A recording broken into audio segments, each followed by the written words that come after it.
તમે આંગણવાડીમાં આવ્યા પછી બેન શું કરાવશે? પ્રાર્થના. પ્રાર્થના કર્યા કેડી તમારે પાણી પીવું હોય તો ક્યાં જશો? તો આપણે તનયભાઈ બતાવશે. તનયભાઈ બતાવડો.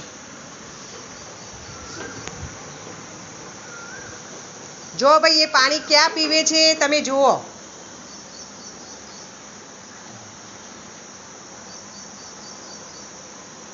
આ રીતે બધાએ પાણી પી લેવા. ખ્યાલ આવ્યો? તમારે ટોયલેટ જવું છે તો ક્યાં જશો? બતાવો બધા. Very good. હવે તમારે હાથ ધોવા હોય તો ક્યાં હાથ ધોશો? બતાવો.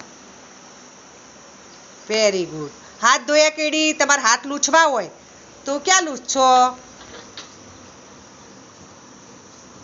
Very good. ચલો બધા પોતપોતાની જગ્યા ઉપર બેસી જુઓ.